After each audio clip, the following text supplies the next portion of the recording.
for that wonderful introduction, and thank you all for being here today with me in McFarland Hall. As college students, you probably graduated from high school, and for that, in order to happen, you might have had to do community service hours in order to graduate. And if you remember, you're waking up bright and early on your second day of freshman year at St. Ambrose, you had to participate in Urban Plunge. According to the United States Department of Labor, about 62.6 million people have volunteered only once with an organization from September 2014 to September 2015. This shows that a lot of people care about the world. According to the class survey, apparently all of you have done some type of service work. Do you remember that feeling you had when you saw them in their eyes, the joy and the hope that you brought to them? See, in order for you to better understand the happiness and the joy brought to people's life, I would like to explain the effects of service work by sharing the 8 years I have been with mission trips and my involvement with Habitat for Humanity. I was just a 13-year-old little girl going into my 8th grade year of just junior high, and my dad was making me go on my first mission trip with my older cousin, and it kind of sucked. Everybody already knew each other. Everybody was a junior in high school. They went on to the same school. They'd been on mission trips before, and I didn't want to spend 18 hours driving to Boston with the intake group I was forced into. The organization we went through was called Catholic Heart Work Camp, and I call it CHWC, or Catholic Heart.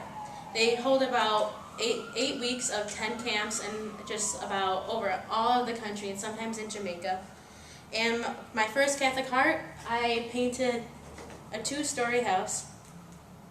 It went from this to there in just 4 weeks, all around. I was in a group of people from Maryland, New York, even Boston there, met some people with great accents, and I was the farthest away from home. We all, if you remember when you were 13 years old, you probably had a MySpace, but everybody was older than me, and they told me to get a Facebook so that we could get in contact with each other. After that, I went on 4 more Catholic Hearts, twice to Philadelphia and twice to Memphis. I met some of the greatest people. I even met my roommate, who I'm living with and best friends with now. But the one person I remember is Henry. It was my first time in Philadelphia. The group I was put into was only 5 of us. We met his wife, who was extremely sick, and the house had holes in the walls, and the stairs were stuffed up. He was a happy old black grandpa living with his wife, and the way his house was didn't stop him from being so happy with the life he had. We grew a relationship with him, telling us about his life and adventures and the struggles he has to go through. And at the end of the trip, Henry wanted us to put our fingerprints on the wall in order for him to memory of us be there with him all the time. And it was hard saying bye to him, the very sad moment, when I looked into his eyes saying bye and said, "Don't worry, little Q, we'll see each other again." After meeting Henry, the next year we went back to Memphis, and then again we went back to Philadelphia one more time. Sadly, my group wasn't the same. We were all from Illinois except for one kid. Actually, a couple people, I think, know some of my friends that are in that group, which was kind of funny.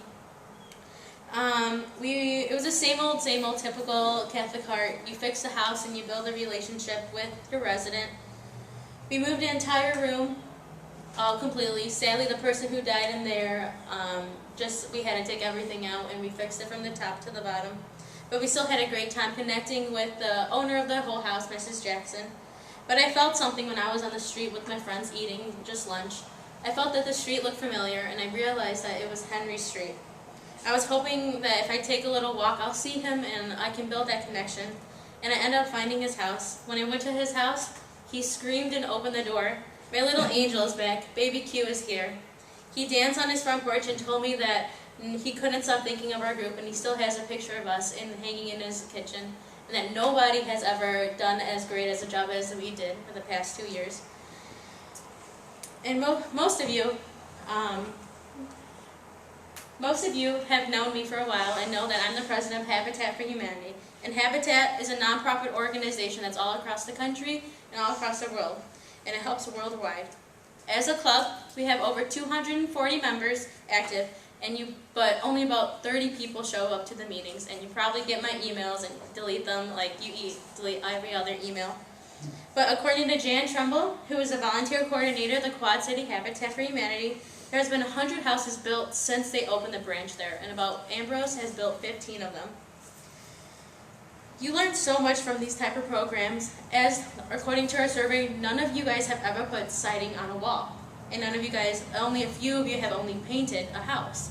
But when I was up there, putting siding up 80 feet in the air, I realized that it was worth it, my fear of heights. Seeing the smile of the mother of four, having a shelter, a roof over the head, walls to protect their children, I knew it was worth it. I knew everything was worth it then. As I look back now, I know I changed the person's life I have affected through service work. I have grown from the 13-year-old little girl to the 20-year-old woman who builds houses for struggling families. According to Habitat for Humanity's website, today more than 5 million families today are living in a house built through Habitat for Humanity. Will you be building one of them?